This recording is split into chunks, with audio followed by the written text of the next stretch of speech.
Hi there, Stephen here from Spirituality Talks.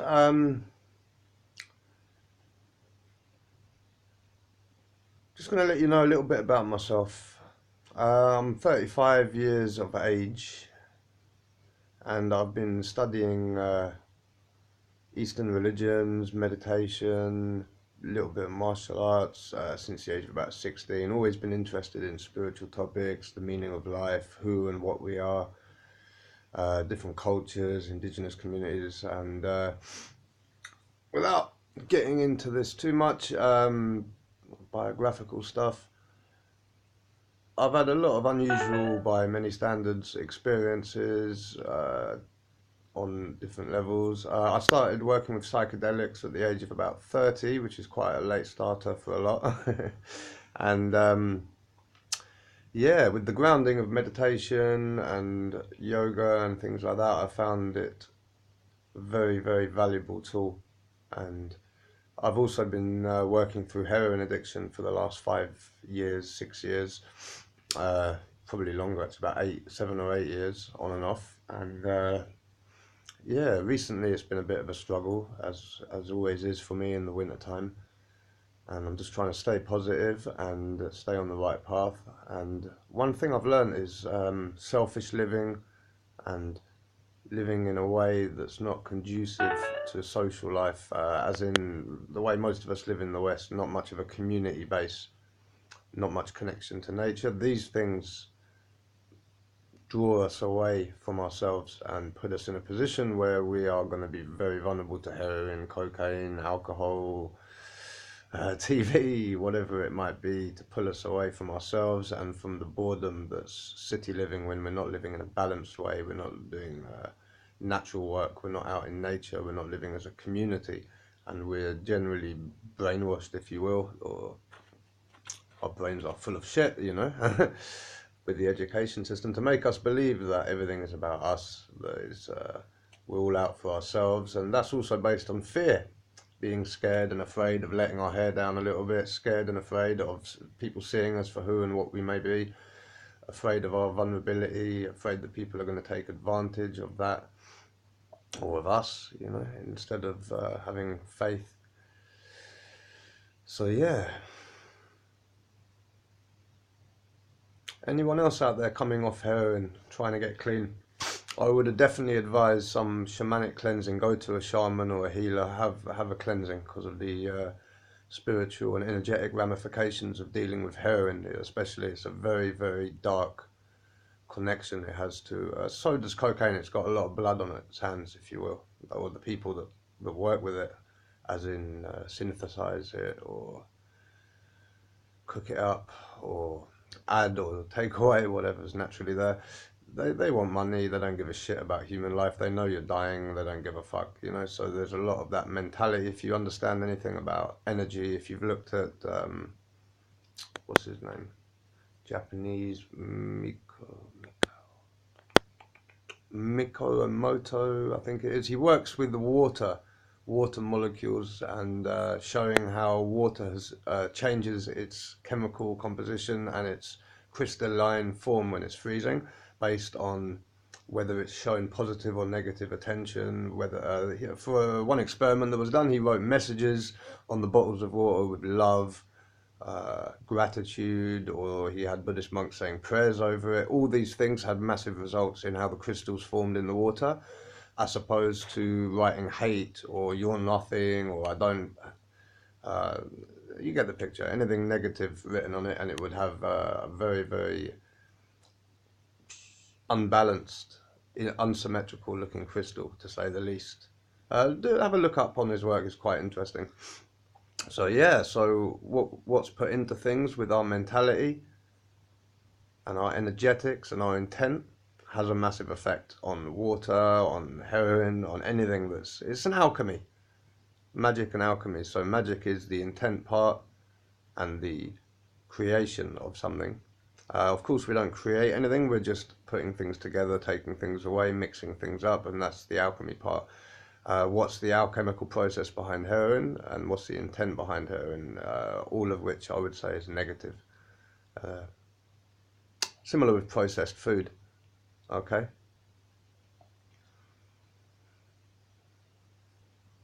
Much love for anyone out there struggling with these demons or their own inner demons, their own past habits.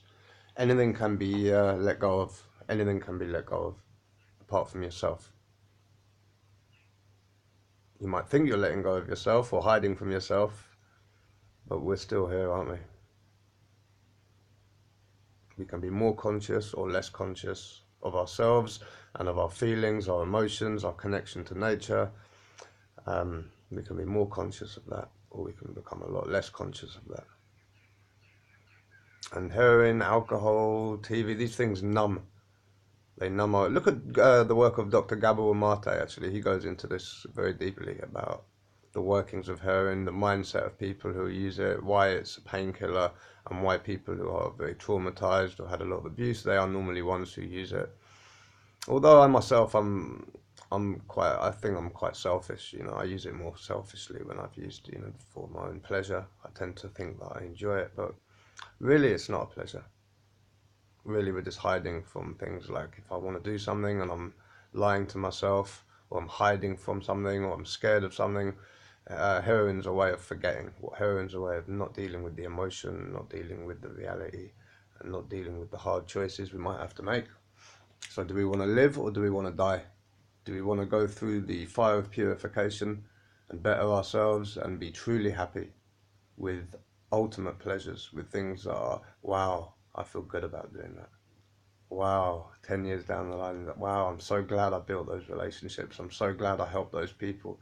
I'm so glad I done those things for myself. I'm so glad I showed love to myself and respected myself and respected other people. That is a pleasure.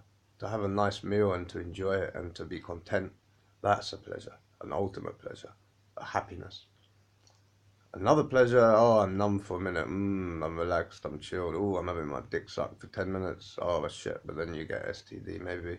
Or you have to have it sucked all day if you want to keep having that pleasure. But no, that's not what it's about. Doesn't mean we can't enjoy these things when they come up, certain things. But heroin, is it an enjoyment? Is alcohol a real enjoyment? Is it a real pleasure? And if it is, it's very, very temporary, and the negative outweighs the positive. So we've got to use a bit of wisdom and a bit of insight. Which brings me to the internet and the New Age community and a lot of the shit that we just take at face value because we hear it from a few different places, maybe. We need to question everything, but not to the point of not accepting anything.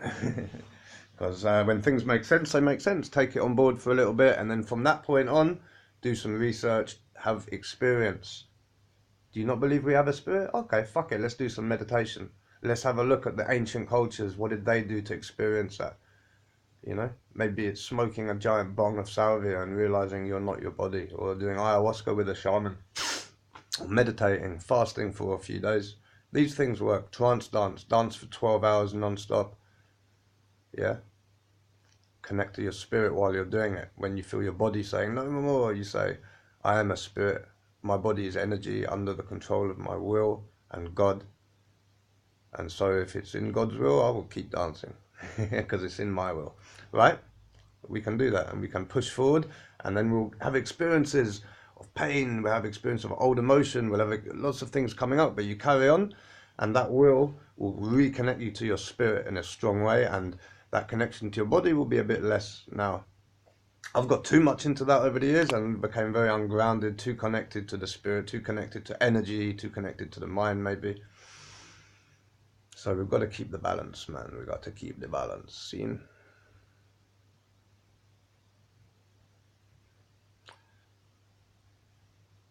So yeah, we're going to carry this on, maybe get into detail about something in that's been on the internet a lot recently with these star seeds and light beings, channeling. These things I find very interesting, but they can be distractions from the real work that we have to do. Yeah, check up some interesting. There's James Gilliland. He's quite an interesting guy. He goes a little bit off the rails with aliens and that, but that's his experience, and very, very interesting, very beautiful, beautiful stuff he's coming with, and seems like a genuinely heartfelt guy. Another beautiful man that I've been lucky enough to meet and has had blown my mind with a wealth of interesting info. You look it up on YouTube, UT Shaman.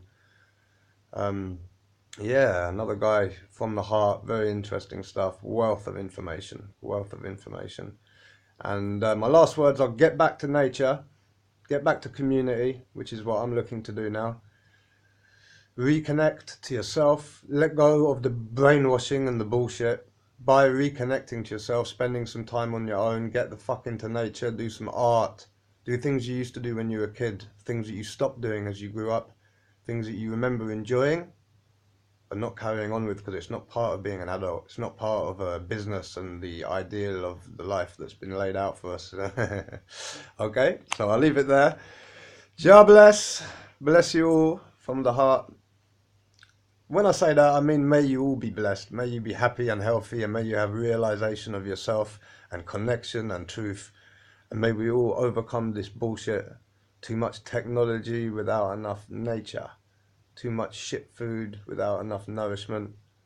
Too much loving without enough love. Thank you.